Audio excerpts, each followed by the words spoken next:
Well, howdy, folks, and welcome to the first PGA Humpnostication Proclamation brought to you by Gups Corner. Today, I'm going to be joined by Mr. Big Bucks, No Whammies, a.k.a. Bucks. How you doing, brother? Doing well, man. I'm pumped to be on. We did one for NFL, which I thought was awesome, but I know you got some massive guests slated to come on, so I'm excited to be numero uno.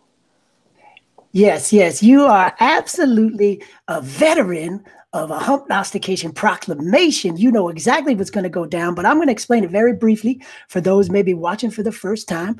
What Hump does is, I go on Fan Share Sports and I lookify at kind of the ownership trends that they're posting there, and I try to figure out who's going to be low owned, in each individual pricing tier. Like, there's always going to be some chalky guys, and then there's some guys that, maybe we could sneak up on somebody and win a GPP with. That's what we're trying to do here. That's what we're going to talk about here. So I'm going to give you some guys in each price range, and then you're going to tell me, well, Hump, you kind of crazy. I don't really agreeify with what you're saying. Or you're going to say, golly, Mr. Hump, you are very, very smartified. You are very sharp in the brain. So are you ready to do this, my friend? Yeah, man, let's get it. Okay, hey, before we start, I just want to say, man, it's been a huge week last week at Gups Corner, man. The GC Cup kicked off. That was awesome. And then the dadgum one and done, man, it went up over 3,000 entries, which is just crazy, man. Have you selectified your one and done golfer yet? I have. I'm notorious for forgetting my picks. But this week I have gotten them in. We'll talk about a couple of them here in a little bit. But, yeah, they're in. They're locked and loaded. How about you? Well, my good friend, Hump the Rapper, he has chosen his golfer. But the actual Hump is not 100% sureified. I still got a figuration some things, but I'll get it in there sooner or later, man. All right, let's get through this. You ready to proclamate? Yeah, man, let's do it. Okay, man. So listen, above 9,000, so 9,000 and higher, all the way into that 10K range. I'm looking at some guys here. Now, the first guy I want to touch on, the guy that I'm saying, man, could just sneak up on some people in terms of ownership, and I just checked it again, man, he hasn't moved, is a guy that you already touched on in the Smash Factor. So I'm not going to ask you to go crazy on it. If people want to get your full view on it, they can go. Still plenty of time to listen to the Smash Factor. But it's Bryson, man. Bryson, he's not getting, I think he's got a dozen tags. There's JT in Woodland. They got like double that count. Why should the people be just getting on Bryson at this kind of projecting ownership? Yeah, so real quick, I mean, my whole theory is to play the best guys no matter what every week. And obviously that's everybody's theory. But like for me, that means a lot of weeks I'm going to be a little more chalky in some spots, but I want to play the best plays no matter what. So for ownership, that's something I'm always cognizant of, but it's only going to be a tiebreaker for me. I'm not going to base somebody solely on ownership ever. It's usually two guys similar price that I feel are in the same stack categories that I feel are going to project out the same as far as finishing position. And I'll use ownership as a tiebreaker. And this week is a perfect example of that. So I have JT, Woodland, Bryson, 1, 2, and 3 in my model. All three guys I believe can win this week. And when I look at everything, and it helps that Bryson comes up as number 1 in my model. But when I look at everything, yeah, I think Bryson is going to be somewhere like 17% owned, something like that. And you're talking Woodland and Thomas, 28, potentially higher percent, 28% or higher. So if you can get a guy that legitimately has a solid chance to win, who is projected to finish similarly to those guys, take the break in ownership for sure. Absolutely. And I mean, Bryson, man, the boy can play. There's no doubt about that. Obviously, JT set the course record here. Woodland is just playing out of his mind right now. So those guys being, the highest owned golfers, that's warranted, man. But I'm just saying, do not sleep on Mr. Bryson. DeChambeau and them funny looking clubs, my man. Oh, yeah. I think pin in, too. And I think that finish last week where he kind of melted down on the back nine Sunday, I think that he could have put himself into contention. So I think that's just a little added motivation for this week. So. All right, man. Now, quickly, I just want to touch on a couple of guys down in the 9K range. It doesn't look like anybody is going to be like crazy on there. I mean, Champ, you love Champ. I love Champ. Everybody loves Champ. There's people who don't love Champ need to get with the program. But it kind of looks like, that Hideki Bot and Mr. Paul Casey, they're both kind of interesting to me. I don't think either of them is going to have crazy high ownership. If I was to, force you to choose between one of those two guys, Casey and Hideki Bot, which one you going with this week? Yeah, this is a tough one because I do like both of them. I think both are safe from a cut perspective, and that's what you want here in the first cut event of the year. I think from pure upside, when you look at the last when you get on Fantasy National and look at the rolling report of stats, I think for pure upside and historically being a better scorer and par 4 scorer, I think Hideki has much higher ceiling than Casey does. I think Casey might be one of the safer plays, one of the safest plays to make a cut in all of golf over the last couple of years. But from a pure upside perspective, Matsuyama at $200 more is the way to go, especially in GPPs. All right. I love it. Hey, man, we're going to move down now to the 8K range. Now, I love this dude, man. This guy never, ever, ever lets hump down, man. He always does hump, right? And I know you're probably asking, well, who is that? You got that question. Well, I got the answer, man, and it is Abraham Answer. He's one of my personal favorites. Now, he snuck up a little bit since I was looking at the fan share last night, but he's still down low, man. You got Charles Howell, you got Zach Johnson. They're getting most of the love there in that 8K range. Answer's still down there, single-digit tags. Now, obviously, there's going to be a narrative this week about, the last 5 winners. I think it's 6 out of the last 7 played the week before in Hawaii. Answer did not do that. I do want to point out that the last time he played, it was early December. He went to the Australian Open where he happened to win. He won by about 5 or 6 shots. He didn't shoot a single round in the 70s, man. Every round was 69 or below. And I know some people are like, man, that's the Australian Open. He beat some guy named Demetrius Papadopoulos, whoever that is. But I just want you to, I'm going to read something to you here. Ready? Here's some guys in the field that did not win that tournament. Cameron Smith, Byung-Yun Ahn, Brendan Steele, Keegan Bradley, Matt Kuchar, Brent Snedeker. I mean, it wasn't a bunch of bums my man was up against.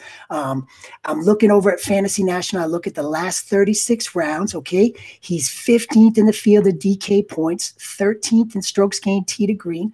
His strokes gained on par 4s overall in the 400 to 450, 450 to 500 range, where most of those holes are going to be played this week, are dope. I'm about to go all in. I'm about to spend my entire bankroll on Mr. Abraham Answer. Tell me not to do it, Bucks. I can't do it, man. I love Answer this week. He's a guy that was one of the hottest players on the planet during the FedEx Cup, played out of his mind. For me, my main stat categories this week, at least what I found over the last 3 years, having the highest correlation to finishing position, were tee to green, strokes gained approach, and then par 4 scoring. And Answer is in the top 10 in 2 of those 3 categories for me. Not only that, but out of his last 5 events, he has 3 top 10s. So the dude is playing well. The thing that concerns me is he hasn't played in over a month, but it's not too concerning because I know how good of a player he is, how good at par 4 scoring he is. So for me, I'm not going all in, but I have a heavy dose of Answer as well, especially, like you said, being sandwiched around guys that should command a little higher ownership.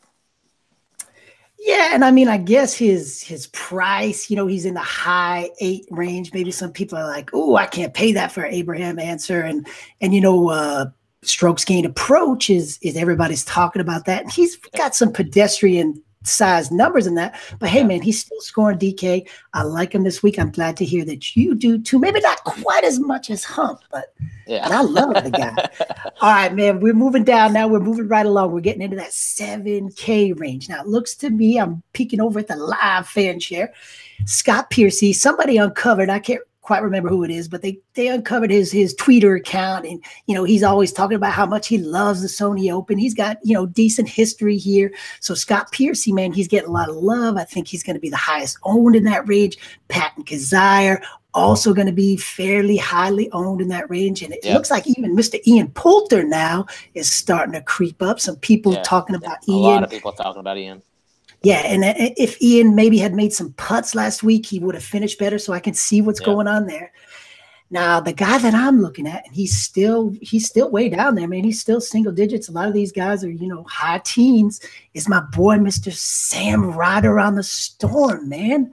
This he's like a strokes gain kind of freak, right? So let me look, right?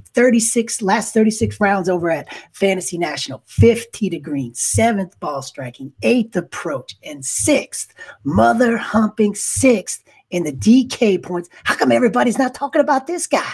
Yeah, I don't know, man. He played his butt off in the fall swing, and I played him every single week. He was actually on my winning dogleg team the first week of the year, or first fall swing event of the year. So he's been playing really, really well.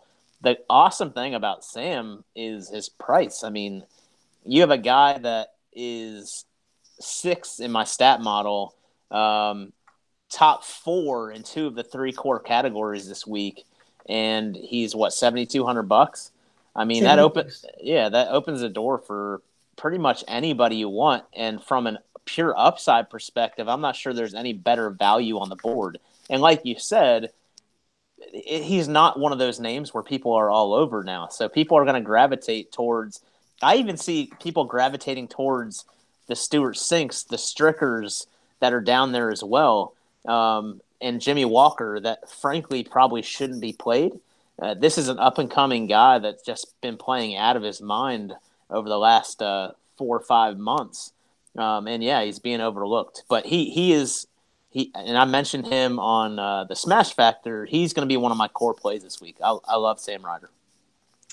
You on the Smash Factor, you also mentioned a personal favorite of mine, Mr. Danny Lee. Yeah. Now, if I'm going to say you can only take one of those two guys, you got to pick one, Bucks. Danny Lee or Sam Ryder on the Storm. Who you got?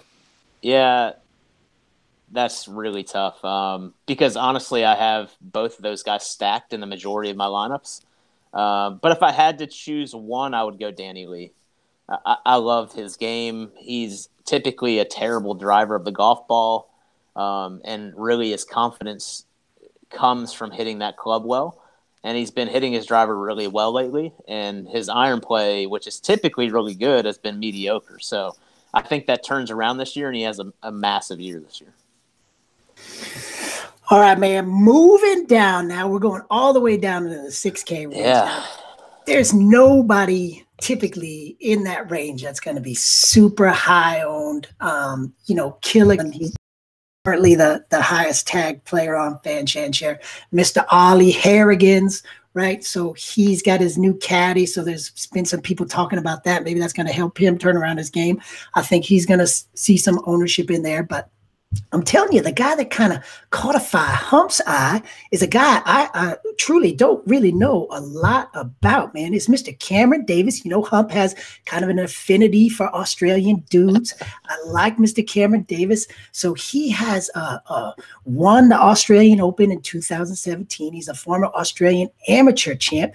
He's made the cut in a few PGA events. He was 39th at the Open, and I got him as high as 17th at the Safeway. What do you know about this dude? Can I be playing him if I'm going with a Stars and Scrubs approach, or is he just too risky? Yeah, for me this week, I'd say he's too risky. When I look at the stats, he doesn't come in the top 60 in any stat category. When I look at his last 5 events, he has 0 top 25s, only 1 under 48th place. This is his first time here. He has a ton of talent and he murders the ball. But he's not in a position that I want to play this week. I think there are other options around that price point where you don't have to go and force yourself into playing Davis at 6,800. I think there's better options around, even lower than him, that would be considered a safer play. And the number one goal this week is 6 of 6. Whether or not you have all 5, 6 guys in the top 15, that's one thing, but you need 6 of 6 this week for sure. Yeah, man, 6 for 6. Obviously, if you want to have any hope, any shot going into the weekend, you need 6 golfers there. My man, I mean, Cameron Davis, probably a little bit too risky, but if you want to get wild, man, you never know. You never know what's going to happen.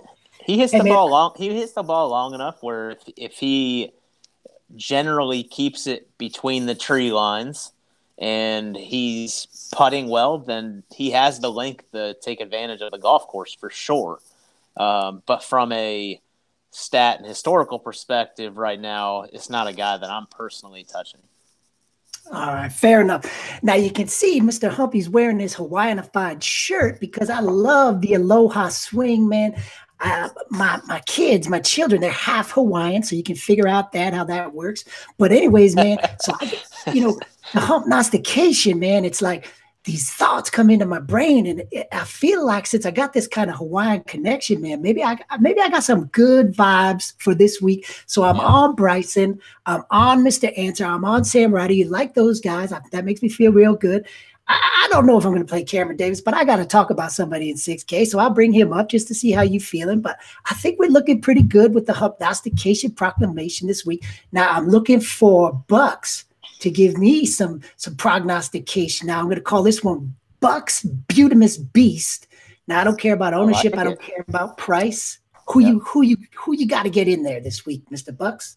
Yeah, I mean, without price, I would go Bryson, but we've already talked about him. We understand, we love him, the reasons why. So for me, I think when I look at what it takes to win here, and based on what you already mentioned, 7 of the last 8 winners have come and played the TOC the previous week.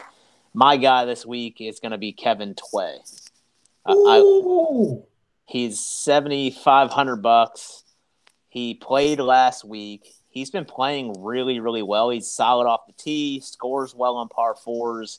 He checks all the boxes for me.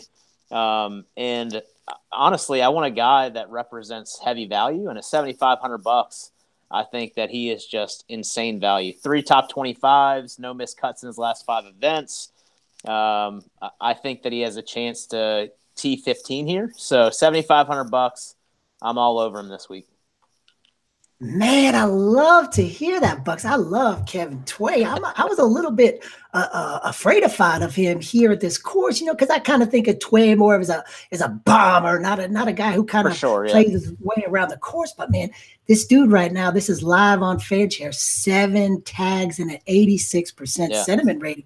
Dude is going to go overlooked in a big way, probably because people are thinking kind of like I am. So that's very interesting that you said that. Now I'm going to have to go back in and kind of make some lineups with Mr. Tway. All right, I love it, Mr. Bucks. I'm so happy that you were able to be the first PGA Humpnostication Proclamation guest. As you know, we got a fire lineup set up, man. I announced some of the guests yesterday, and there's even more, man. One came in last night that you don't even know about yet. I'm excited about that one.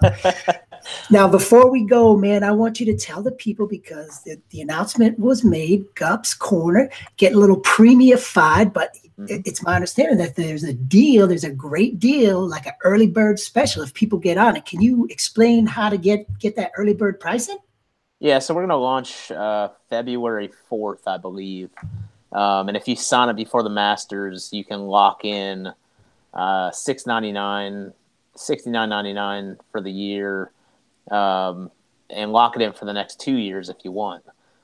So, I mean, we spent a lot of time going back and forth on what to do and how to do it. And we think that basically we just want to maintain the site and keep growing the website, the one and done platform, and us offering such a low price point is a way for us to continue to do that and still provide a ton of value to the subs. So. Awesome, man. That's definitely worth a deal jumping on. Mr. Hump himself is going to jump on, lock in 2 years. I'm telling you, that's the way to do it. Ooh. Hey, man, me and you, we playing in the GC Cup in the woods, right? The Platinum edition. Yeah. How'd you do? How'd your lineup do last week? It was a rough start for me. I had quite a few good lineups last week. So I played 9 lineups last week, which is more than normal. I just didn't choose the right one in the GC Cup. So I think I'm just below middle of the pack, but it's early, man. We got tons of time left. It's only 1 week, but I just you got to give everybody a head start, man. I'm gonna fire this week. That's fair enough. All right, man. Once again, thank you for coming on as the first guest. Until next week. Next week we got the Mr. Moose, coming in from Fantasy National. I like the Moose because he refers to himself in the third person. Man. He says the Moose. I say Hump. It's going to be a pleasure-filled show. I can guarantee you that. All right, Bucks, man. Good to talk to you, brother. Until next time, you keep your eyes on the prize, your hands up on that wheel, and your dadgum palms are humping.